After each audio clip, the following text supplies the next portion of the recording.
let me use this opportunity to introduce our speaker so that we'll kickstart. We are 10 minutes behind time. Okay, so Dr. Chumasi is a medical statistician, the MPhil Department of Medicine, Experimental Medicine Division of Oxford. He provides critical statistical support to the Oxford's BRC life-saving vaccines team, contributing to a wide range of studies and clinical trials, with a particular emphasis on chronic diseases, aging, and viral infections such as HIV, hepatitis B, and hepatitis C. Before joining the University of Oxford, Dr. Chumasi was a medical trial statistician at the Imperial College London School of Public Health, where he applied his expertise to various cardiovascular and respiratory diseases studies. In 2002, he served as a postdoctoral research in biostatistics at Oxford University, Department of Statistics, and earned his PhD in mathematics from Cardiff University in 2021 as a Vice Chancellor Scholarship, where his research involved developing new mathematical and quantic stimulation models to enhance the understanding of parasitic infection across different host populations. Dr. Chumasi has a strong background in mathematics and statistics, with an impressive academic and research track record in the UK and internationally. He enjoys teaching during his leisure time and has a well-subscribed YouTube channel dubbed Clement Chumasi Educative Channel, where he teaches advanced statistical model and R programming. Okay, so once again, you are welcome to our maiden training, where Dr. Chumasi will be taking us through cracking complex research problems with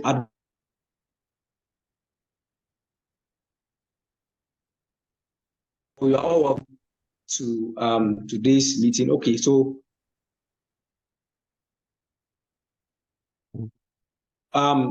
let's just set some ground questions once we do the presentation, and after the presentation, they ask questions. Okay, so for questions, I think I will take it in the course of the presentation, but alternatively, to avoid breaking the let me say the trajectory of the presentation, maybe they could write out their questions so that at the end of the presentation, okay, we can ask those questions. Yeah. Okay. Because okay. Yeah. All right. Yeah. Okay. So over to. All right then. All right. Thank you very much. Once again. So as the speaker says, so I'm currently a medical statistician at the Norfolk Department of Medicine. And so I provide statistical support to the Department of Medicine in the University of Oxford. So proud to join, and I was at Imperial College as a clinical trial statistician. But before then, I did my postdoc in Oxford in statistics as well. And my PhD, it was in mathematics of Cardiff. So without wasting much time, it's actually quite a privilege for me to always share a bit of a few knowledge with others. And always, I want to improve the enthusiasm of our programming among students. So so without wasting time, I'm going to share my screen, and then we will take it over from there. Thank you very much. Okay. All right. Okay, so can we all see my screen, please? Yes, you can see. All right, thank you very much. So to avoid any interference for now, can we try muting ourselves so that we don't get any background? Yeah. All right. Okay, so yeah, so as Francis said, I have a YouTube channel where I teach advanced data analysis and also R programming. And so I'll briefly, before we start today's class, I'll briefly take us there and just to see what is available. then from there we'll take it from there. But today we are just going to talk more about like we are trying to crack a certain forensic problem, and then we'll look at the key objective of the whole study. Although it's more forensic, but at the end of the day, everything we are going to do should be something you should be able to apply to your respective studies. Because the principle is what is important, but the area of application can always vary. Just as we could see, some people are coming from agriculture background. We have those into econometrics. We have those doing pure math, pure stats, and so on and so forth. So in terms of the application of statistics, it doesn't really matter, but the tools are similar, or the tool is just one tool. So based on the area of application, you know how to adapt it or adopt it to suit the kind of things you do. So without wasting my time, I'll take us to our YouTube channel. Okay, so that's my YouTube channel. But one thing I would want to touch on is that mostly when you talk about programming, people understand that we have mathematical programming or statistical programming compared to programming from a computer science perspective, or maybe programming from engineering perspective. This is to say that someone who develops, let's say, application might be also applying some programming skills, or might be applying some programming. But whatever they are doing is different from what we do, in the sense that when you talk about mathematical, or in this case, statistical programming, the goal is that we want to develop set of codes to either analyze data or to solve a certain problem in a mathematical or statistical fashion. So this is to say that it's different from someone developing some programming codes to maybe develop an application, to develop a game or something of that sort. So this is something I wanted us to understand. And there are so many programming softwares. So it means that those who have been exposed to SPSS, Stata, Minitab, and those other softwares, one thing we have to understand is that those softwares are not programming softwares. However, underneath those softwares, there are programming languages. So when you talk about a programming software, or let me say a programming language, these are softwares that naturally does not necessarily need another language underneath it to run. So it means that when you talk about R programming, it means that it stands on its own. Python stands on its own. However, you can always integrate different programming languages at the same time. Another important thing you need to know is something called integrated development environment. So it means that for programming softwares, there's a platform within which we run it. So if you look at R, one of the platforms that we use to run is RStudio. So that RStudio is an IDE, it's an integrated development environment. And then the RBase, we'll see all those things soon. It's also an IDE. But there's one particular IDE that I'm actually using for this presentation. It's called Jupyter Notebook. So Jupyter Notebook was this particular software. So you notice that with that, I can insert graphs. Every code I run, I'm able to see the outputs just underneath it. In terms of figures, I'm able to see everything underneath it, and I don't have to create a separate folder to save all these things in. And this is particularly important, especially to PhD students who might be doing tasks and they have to show their results to their supervisors. If we are using any of the other any of those statistical softwares like Stata, SPSS, eViews, and those other softwares, you notice that anytime you produce your graphs and results, you now have to copy and paste probably into maybe a Word document or a different platform in order to show it to your supervisors and so on and so forth. And so it makes it a bit difficult, especially when you're doing a lot of things, and at each stage you have to now create separate presentation slides just to present to other people. So with the Jupyter Notebook, you can even use it for presentation, which is exactly what I'm going to do today, and so on and so forth. So I just wanted you to understand that IDEs are just platforms to run R, and R has so many platforms you can use to run it. But the best of it all is Jupyter Notebook. With the Jupyter Notebook, you can run over 30 to 40 programming languages. And so specifically, it means you can use it to run R and R programming software language. You can use it to run Python. You can use it to run Julia, C++, Fortran, and so on and so forth.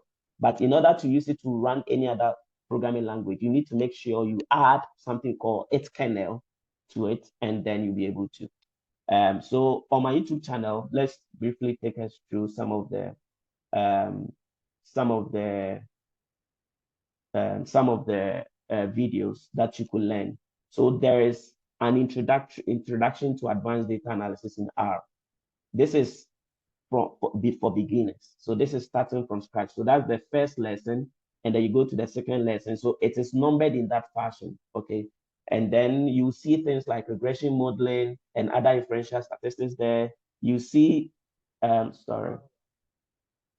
And then you see, for instance, there are instances where maybe you have data in Stata, you have data in SPSS, you have data in SAS, but you want to do your analysis in R, or maybe you did some analysis in SPSS, but this time around, you want to be able to import the SPSS data directly into R in order to do all the analysis again. Or maybe you did all your analysis in SPSS or Stata, or let's say SAS or something of that sort. But now, after learning or after going through today's course or after visiting my YouTube channel, you now want to replicate all your analysis in R. In that case, you can easily import that data, whether SPSS data, eViews, whether it's an Excel data, you can import them directly into R and do all your analysis. So when you watch this particular video, it will expose you to how to do that. And then you will learn something about, even this has nothing to do with R, how to use Mendeley for referencing, Quillbot for paraphrasing, and so on and so forth. One thing you have to notice that the world is changing. The world is now becoming AI dominated. This is to say, instead of working too hard, you should learn how to work too smarter instead. Because research is becoming demanding, and if you really want to compete with the rest of the world, you have to improve upon your efficiency. And so it means that you need to be exposed to relevant softwares that can make your research experience fun. And because sometimes research can be boring, especially literature review, how to make sure you avoid plagiarism, how to paraphrase and all those things. So this particular video exposes you to some of those softwares. You come across videos like quantitative analysis for research, or that is to say relevant information you need to know.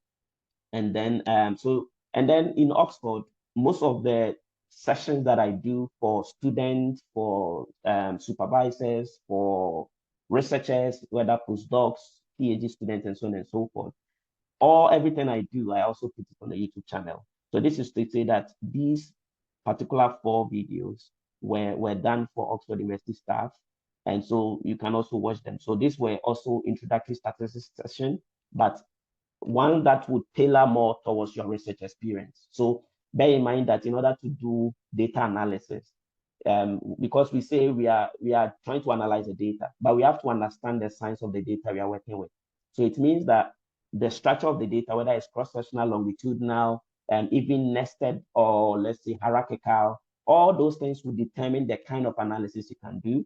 And then if, let's say, you are doing regression, the nature of the outcome variable, the dependent variable, also determine the range or class of methods you will do. To avoid any monotony or repeating myself, that's why I'm exposing us to these things, because I've covered these things in depth, so that this particular presentation, I don't skew it too much. Yeah, so you also, so there were also programs that I did for empowering women researchers in STEM in Ghana. And so all those videos are also made available, so you can watch them.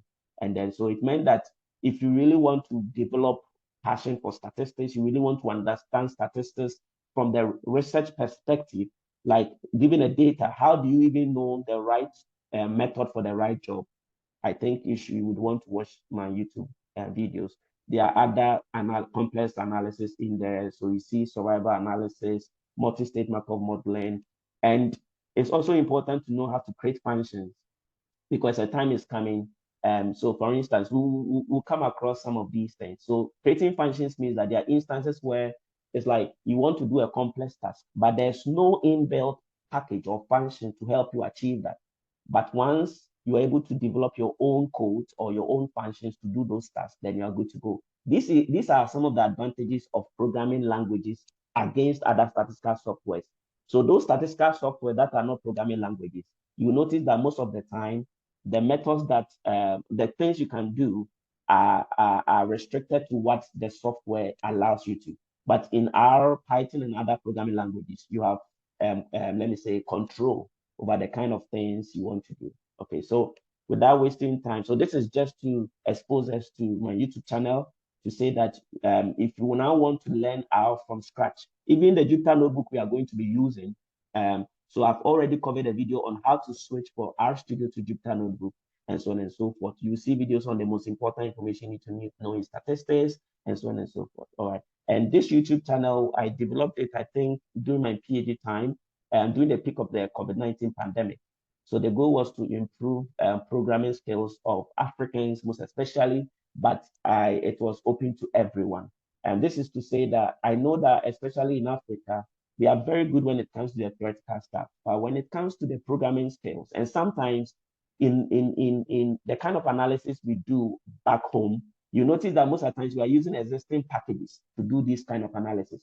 So if you're not careful, you might think we're a good programmer, but using someone's package to do certain tasks doesn't make you a good programmer, because it's not always the case that you'll be able to get someone's package to be able to do the kind of things you are doing, especially if what you are doing is very different and novel. Okay, so this is just to say it is important to know how to create your own functions. And it's important to understand this take-home message that in every software, whether a programming language or not, anything you do, whether wrong or right, you get an output. So it implies that if let's say you are supposed to use an ANOVA test and you just use a t-test for that job, you are going to get an output. It doesn't make it right. So that is why you have to understand whatever you are doing so that you use the right tool for the right job. Okay, if a data is cross-sectional and you end up using, let's say, mixed effect modeling or mixed effect models for that, it's completely wrong. Or maybe you collected your data over time, cross-sectional data collected over time, making the data, let's say, longitudinal, and then you are trying to still use, let's say, cross-sectional kind of, fixed effect analysis for that. That would be a problem. You don't need to understand what I mean by fixed effects and mixed effect modeling and so on. I've covered extensively all these things on my YouTube channel. So even for this particular video, we dive deep into regression, that's fixed and mixed effects, GLMs, GLM, and so on and so forth. So this is to say that everyone can get access to that. And there's a certain platform that I used to run my my YouTube channel as well. So apart from the YouTube channel, you notice that most of the codes that you might see on the channel or the videos you'll be watching, I use a platform called Piazza to do that. So on the Piazza, if but to be able to access, that is to say that all the codes you see, especially those who want to start from scratch, the codes you'll be seeing, you can actually get direct access to them. Apart from you developing it yourself by watching the video, you can also get direct access to them by sending me an email to add you to it for free. It is at no cost. So this is to say, well, so when you click on resources here, you notice that you get access to all my, so these are everything that I've been doing, okay? And all the programs. So let's say I did a program for all Ghanaian students in China. And in that case, I titled it that way, and then all the codes and data, everything was there.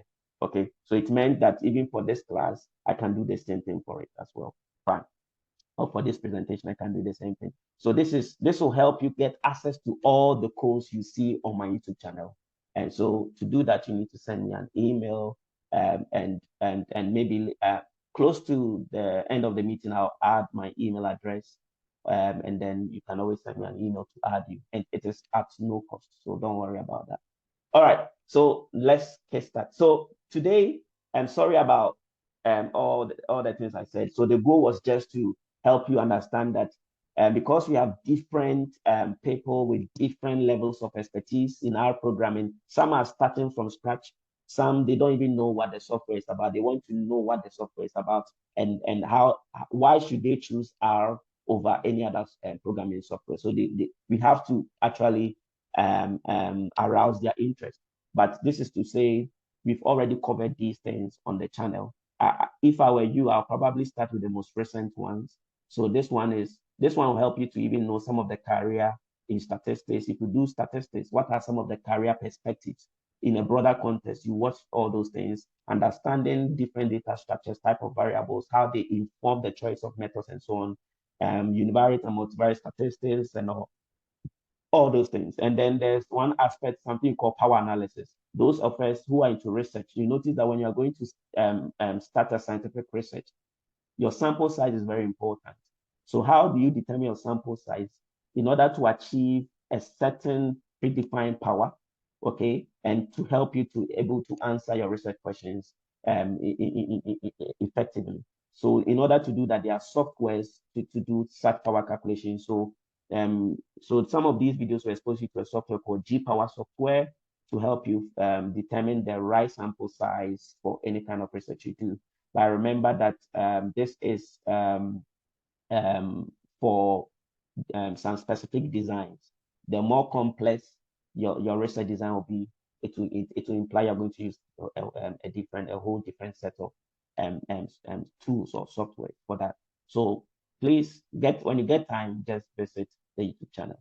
Now, one interesting thing about the Jupyter Notebook is that I can download everything we are going to do today as an HTML file. So I've downloaded it. And I can also download it as an executable script. This executable script would imply, so now if I should go to my downloads, so this is what the HTML file implies. So with the HTML file, it means you get access to everything just as it was, right? Just as it was. But this time around, you will not be able to edit the codes, but you'll be able to copy and paste everything I'm doing. You'll be able to copy and paste. So for instance, let's say you'll be able to copy and paste these codes, okay, into your R software. Okay. So now those who are not aware of RStudio, let me open RStudio. I didn't have to take us through what RStudio is because I've explained that extensively. So because we don't have much time, I just want you to see how it looks like. Okay, so this is how our RStudio looks like. Don't be scared if you're a beginner. So when you go to when you watch the videos, even the first video in that fashion, you notice how to use the RStudio. Okay, so it meant that always we write a script and then we save the script using the normal way we save scripts. And you can use R as a calculator. So for instance, I can use R as a calculator. I can use it to do complex stuff. I don't want to do anything of that sort here because I've already done that on the YouTube channel so that we would make good use of our time. So I'll delete this one. Okay. All right then. So in terms of if I save my Jupyter Notebook as an HTML file, imagine if your supervisor wanted to see what you've done. Maybe you were doing a research with a certain group of people and they want to see the kind of analysis you've done. So with this Jupyter Notebook, you can add more details. As you can see, I can even insert links. I can insert pictures. I can write even the key objectives of today's presentation. Everything is there. And every code is there. The output is just underneath it. So in that case, it means that if I send you, let's say, this particular file, you'll be able to understand what each line of code was trying to achieve. And you can see it makes your code very neat as well. Okay, so that's one of the advantages. And you notice that if your supervisor or whoever you are working with wants only the code, because I downloaded it as a executable file, if I open that file too, you notice that everything will just be like I did it in RStudio. As you can see, the codes, everything will just be like I did it in RStudio. Okay. All right. So that's one thing I want you to. So you notice that this is where the script comes, and then anytime I run anything, it comes inside the console. Figures and plot will come around this area, and so on. That's for the RStudio. Okay, fine. So I will not talk much about the RStudio today because I've already done that. All right, so without wasting time, let's start today's presentation. Okay, so what are the key objectives of today's presentation? So the topic for this webinar is that we are going to crack a complex research problem using advanced regression in R, a deep dive into forensic investigation based on empirical data. And this was organized by the Ghana R Research Group, but it is open to everyone all over the world. And so now the key objective is that we want to develop proficiency in something called logistic regression. Now, for beginners or for people who are not exposed to regression, so one thing I want you to understand in basic terms is that So when you talk about regression, you know, there are instances where you have a set of predictors or some variables or some factors, and you want to see how they predict a certain outcome. The outcome you want to predict is what we call the dependent variable. Others call it outcome variable. Now, when you talk about predictors, others call it independent variables. Others call it exposure variables. The dependent variable to others call it response variable. So the whole essence is that for regression, it is used anytime you have some set of variables that you want to see their predictive effect on a certain outcome. But one thing, if you've watched or if you are yet to watch my video, one thing we said in regression is that in order to know the choice or the type of regression model you should use is based on two things. One is the nature of the dependent variable, whether the dependent variable is discrete. If I say discrete means that, or count, discrete means count. This is to say, if we're looking at factors affecting the number of, let's say, road accidents, or the number of divorces, or the number of deaths, or the number of anything in, let's say, a certain country, or let's say you are looking at factors influencing the number of parasitic infection on the body of a host, or something of that sort. That is what we mean by discrete variable. Okay, so discrete or count variable, those are variables that takes only whole numbers, right? So anytime you are predicting and you are looking at a regression, the outcome is like that, it's a count data, then it means the choice of model would be different. And if the outcome is a continuous variable, meaning that something that can take fractional values, something that can take decimal values. For instance, if let's say you are predicting the antibody, you are looking at factors influencing the antibody concentration. You are looking at factors maybe influencing any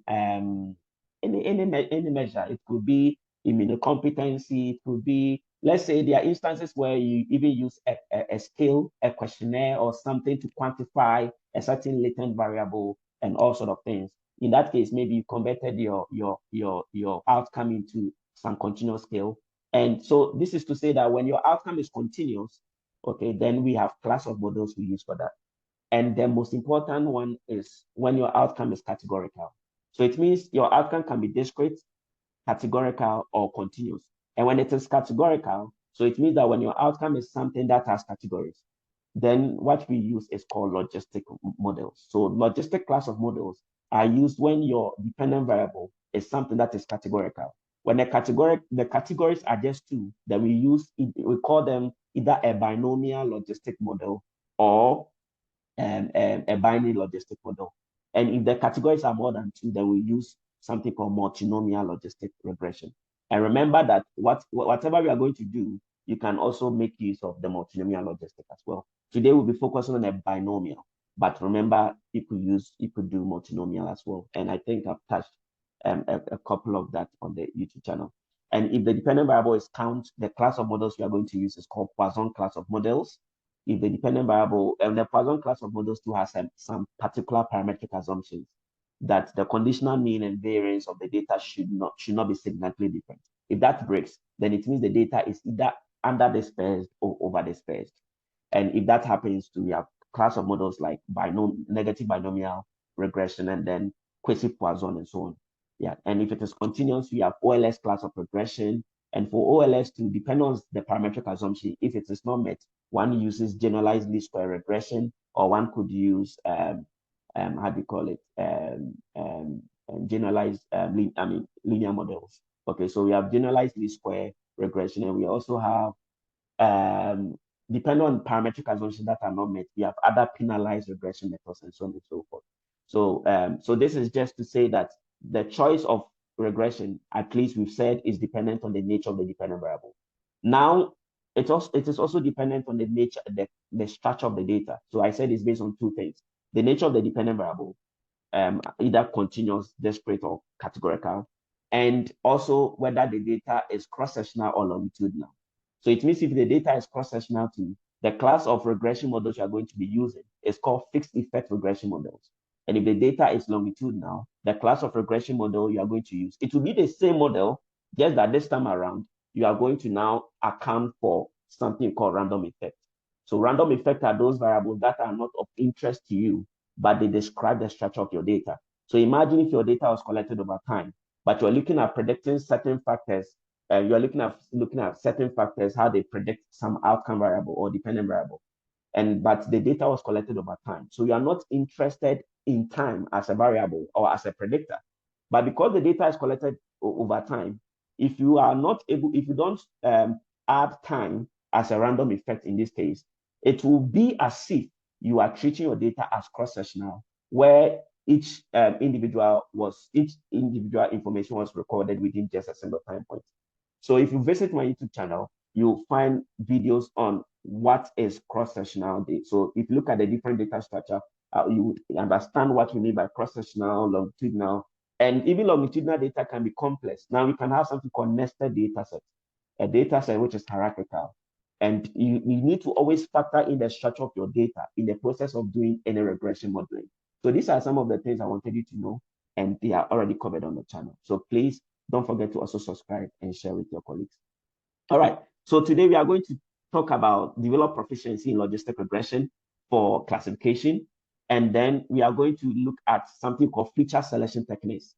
You notice that there are instances where you are trying to look at factors predicting a certain outcome.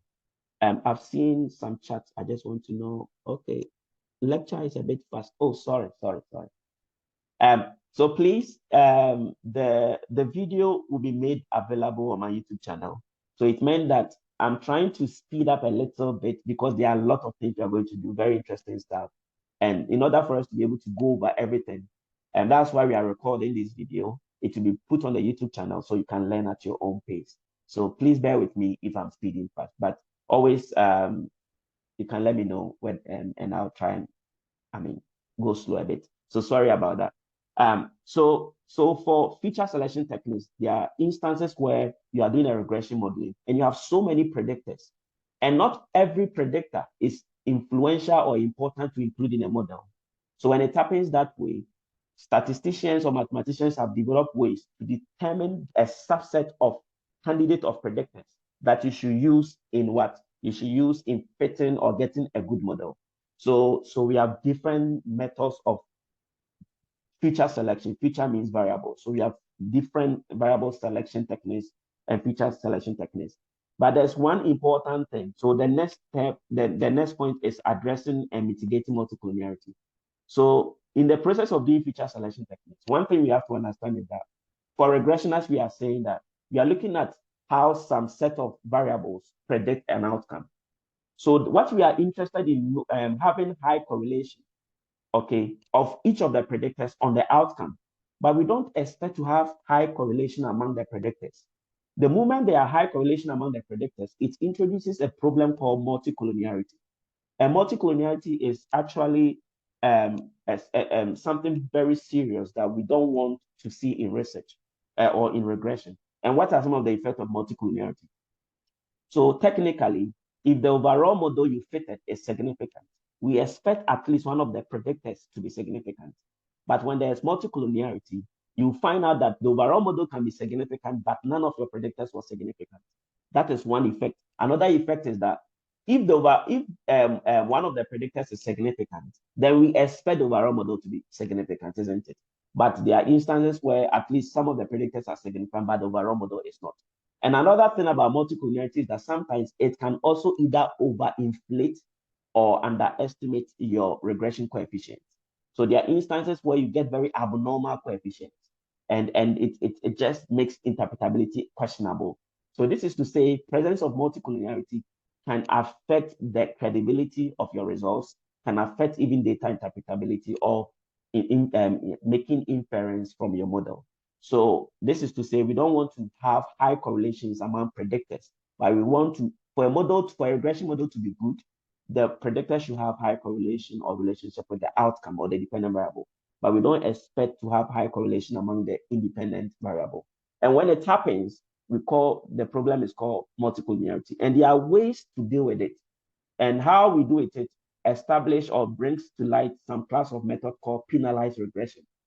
And there are three, let me say, there are different types of penalized regression methods, but there are three famous ones. So we have something you call ridge regression, lasso regression, and something called elastic net.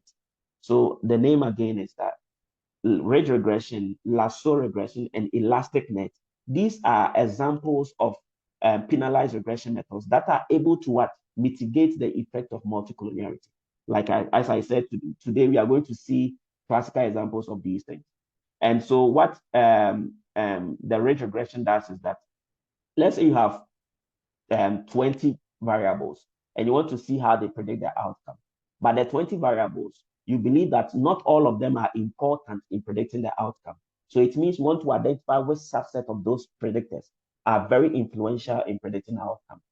And at the end of the day, we also notice that there are certain high correlation among the predictors. And we said that introduces some multicollinearity, which is not a good thing.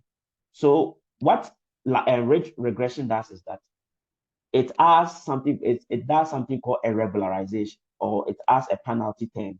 But in simple terms, what it does is that all those variables that are not important, rate regression will set something called their weight. Their weight is quantified based on their regression coefficient. It will set their weight to be close to zero, but not zero. And then it will increase the coefficient or the weight for variables that are more important. Okay.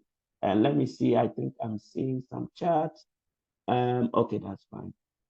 All right, so let's continue. So these are very important things you come across in the course of your analysis, where you have so many variables and you don't know which subset you should use. Okay, the simplest thing we can do is something called stepwise regression.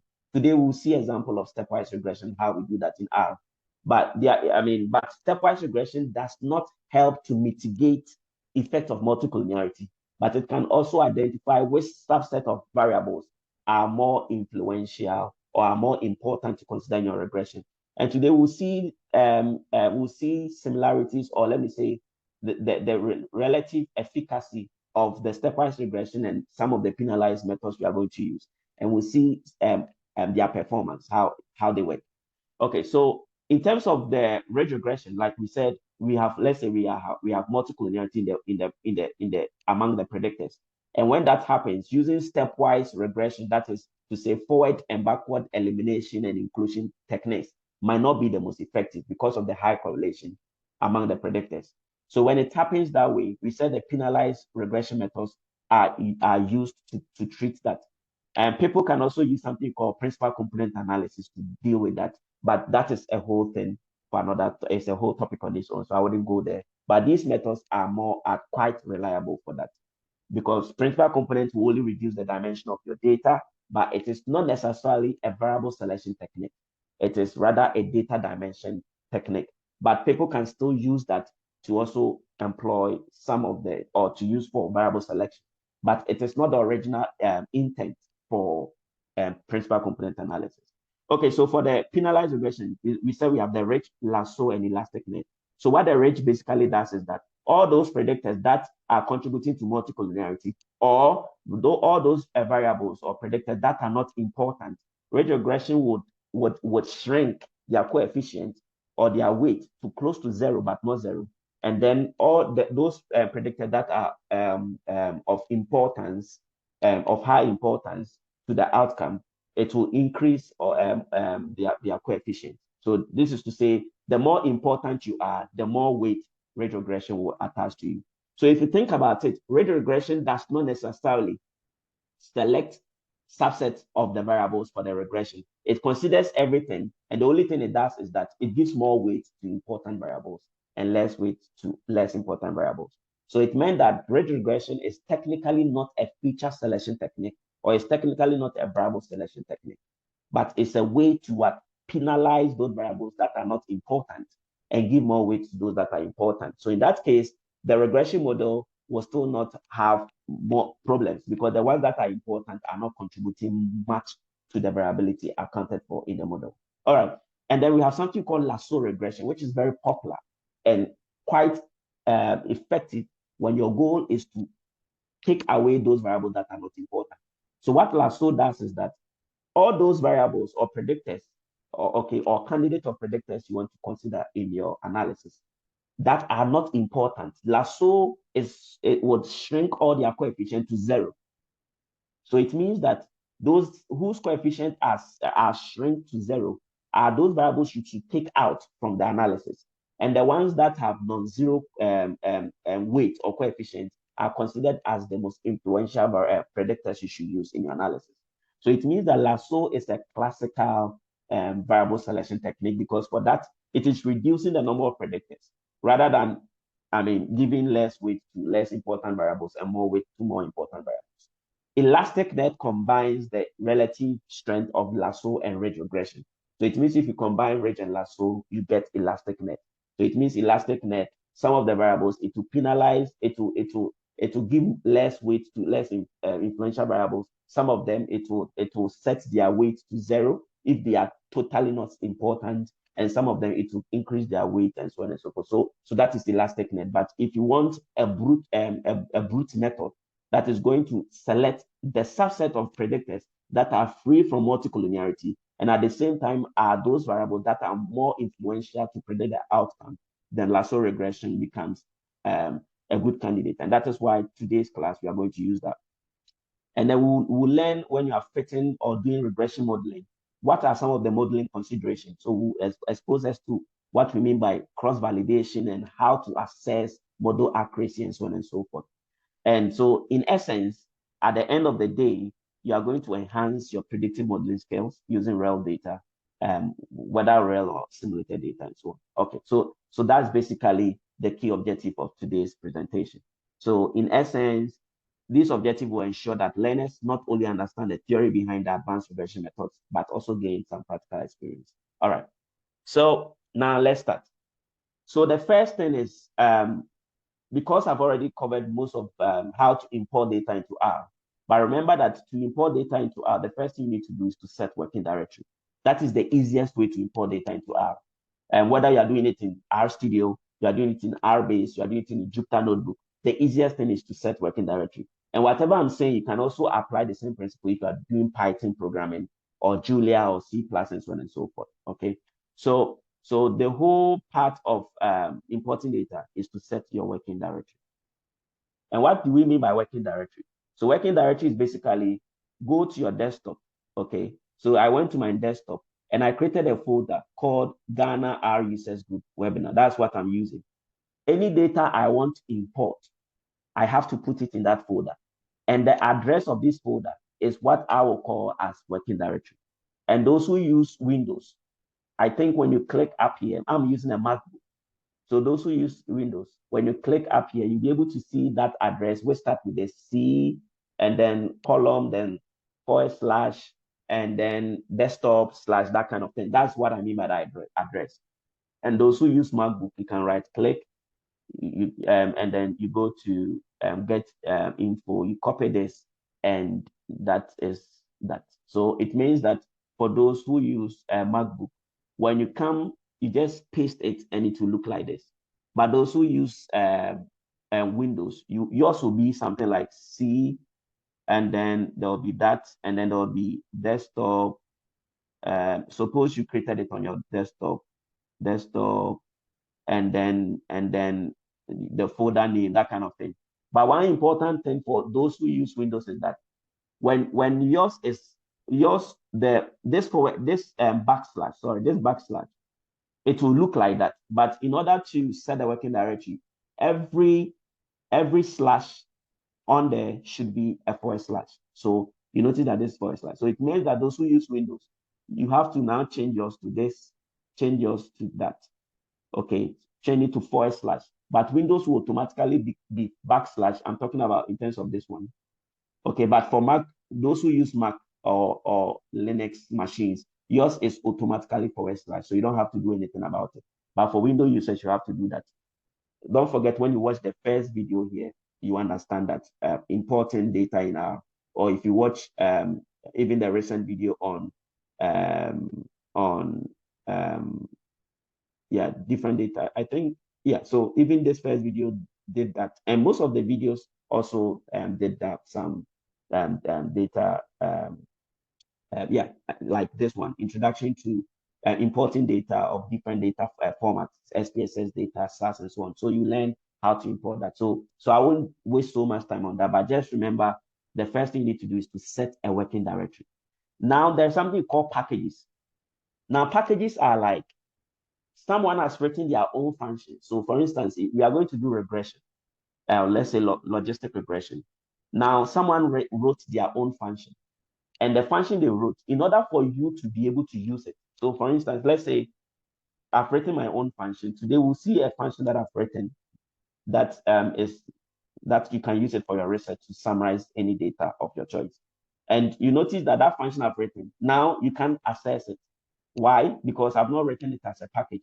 So it means that function, just like if you do a research and you write a manuscript, you notice that until you publish it in a journal or it becomes an article, no one else will be able to access it. So one thing about packages is that someone wrote their own functions to do something, and then you are trying to do something similar, or you are trying to do a particular task that would involve the same kind of things that the person did. So all you are trying to do is that in order to get access to the person's code, the person decided to now publish their code in a package, so that all you need to do is to download the package. And once you download the package, you now be able to use all the functions the person wrote inside that package. You'll be able to get direct access to them in your software. So anytime you hear R packages or Python packages or packages, it's just saying that people have written their own function and they've wrapped it inside that package, so that once you download, then you'll be able to what? You'll be able to get access to the functions there. And in order to install a package, there's for those who use Jupyter, RStudio is very simple, and I think if you watch any of the videos, you easily know. But basically, it's just typing install.packages, and don't forget to bring your quotation. And let's say this is the package I want to install, and then I'll just copy and paste that. And remember, when you're installing a package, you need an internet. If you don't have an internet, you can't. But once you install a package, you don't need to install it ever again on your system. It means that anytime you want to load the package, you use library, then around the package, then you bring the package. When you're using the library, you can choose to bring the quotation or not, it will work. But when you're installing, if I take away this quotation and I run, I'll get an error. But if I bring the quotation and I run, and it will get, so it's here, it says that it is downloaded and so on. So that's basically how to install a package. Fine.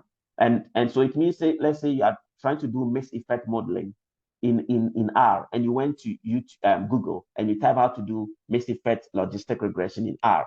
And then you saw, the first thing you saw was that the person has written this library of something, library of that, whatever. It meant that these are packages you need to install. Otherwise, when you run some of the codes down what the person has written, you might get errors. Not because there were errors, it's because it was making use of a certain function that was written based on a package, and it's not what loaded the package. Okay, so this is just to say that anytime you see library around anything, whatever is inside the quotation or is called a package, and you need to what? You need to. And remember, if we are seeing it like this, let's say, so now I've loaded this one. And sometimes when you load, you get some message. This message is not a warning message. If you run it again, it vanishes. Okay, so that shouldn't be a problem. So now I've set my working directory. So it meant that the data I would be importing is in this particular folder called Ghana RISA group. So you just have to create a folder. If you want to import the data, whether Excel, SPSS, whatever data, create a folder, put that data in there, and then set the working directory using setwd, and then the address of that folder, you paste it. If you are Windows user, don't forget to change your backslash to / like this, and then you are good to go. All right. Okay, so let's go on. Now let's look at the forensic case we are trying to solve. Remember that this is just a classical problem called classification problem. So whatever you're going to discuss, you can easily adopt it to any other classification problem. So here I intentionally wanted to make it forensic, but I will look at how the same analysis can be done if it was a survival data. So for instance, if it was the outcome was dead or alive, and you're looking at factors predicting the survival of, let's say, patients in a hospital or something. It's the same kind of analysis. Okay, so that's one beauty about statistics. Once you understand when to use a particular statistical method or model, okay, or a particular statistical method All you need to do is that, bear in mind, you can apply it to any area of application. So I trained as a statistician, right?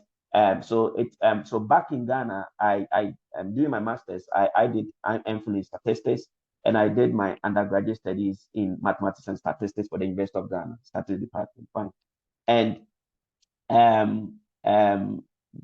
I never had any training in biostatistics, but during my master's, I chose to apply something called Markov chain modeling, which was very statistical and very advanced to studying or looking into diseases. So I was looking at using Markov modeling to predict or to model HIV, tuberculosis, and hepatitis B transmission in Ghana.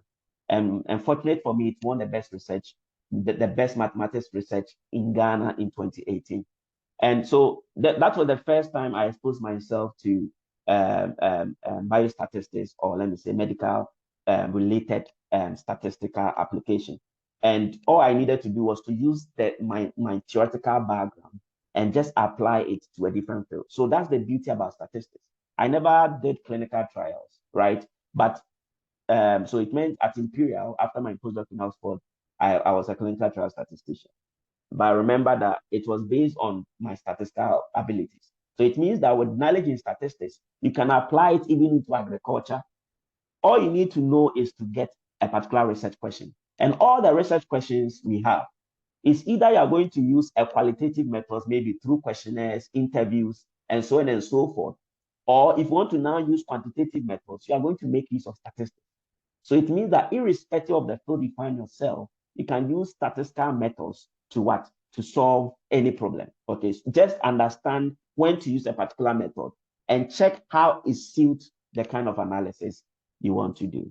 And that is basically something you have to understand. So please, if you have any question, someone is asking, can you explain multicollinearity? I think I've touched a bit on it, but if you have any question, please write it down. And then when it gets to question and answer session, you can ask me any question you want, including what we are doing and also your research question. Maybe you are doing something, you want to understand the best method to use for that, the right tool for the right job. Like I said, any wrong thing you do in a statistical software, you get an output. If you do something right, you get an output. If you are supposed to do ANOVA and you use t-test, you get an output. If you are supposed to do, let's say, a multivariate regression, and you end up doing, let's say, a simple linear regression, you still get an output. Any wrong thing you do or any right thing you do, you get an output. So knowing the right tool for the right job is very important. Okay, so this is the forensic case we are looking at. So in this case, the victim suffered, let's assume maybe the victim is dead. Maybe the person was stabbed to death. And the victim suffered 4 distinct wounds. And the wounds are measuring, so it meant that there are wounds on the body of the victim. And they've measured, the forensic team have measured the length and the size of the wounds and sustained during the route. So let's say it occurred during a route. And there's no direct information about the perpetrator, like whoever caused that. But CCTV footage indicates that the suspect's muscle mass, by inference, their body size falls in this range. This is just to say that imagine when we don't know the person who did it, but CCTV footage gives us a fair idea about how big the person is. Okay, and then the forensic team believe that the person's weight would fall within this range. All right, and okay, someone is asking, can you load all libraries in a single file? Okay, please, if you have questions, don't forget to keep, you can put it in a comment, but don't forget to ask me so that it doesn't stop the presentation somehow. But it's always important to load the package one at a time. Okay, but you can install multiple packages at the same time. But if you are loading packages, it's better to load packages one at a time. Okay, so if that answers that question, okay. All right then, so we know the body size, but based on the forensic investigation, multiple weapons were used. And they believe that the weapons could either be knife or a spear of varying sizes. Okay, that were likely used in attack. And the length of this wound is estimated to be between 90 to 105 centimeters. So the main objective, so they came to you as a statistician. Think about it this way. Like I said, because I am a statistician with background in mathematics and statistics, with years of experience, it means that it doesn't matter the area of application.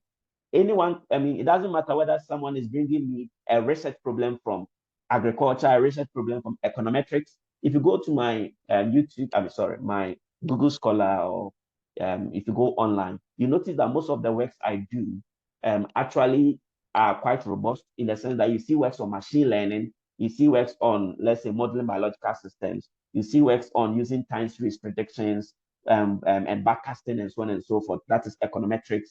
You see different areas of application. This is to say, and then works on clinical works, like clinical works and so on, and then let's say computational biology and so on. So this is to say that the beauty about statistics is that once you understand statistical tools or methods, the right method, when to use them, you can apply. Sometimes you can even develop your own research problem from a method. Okay, so this particular forensic case, I literally developed this forensic case artificially, just based on the method I want to use to demonstrate today's session.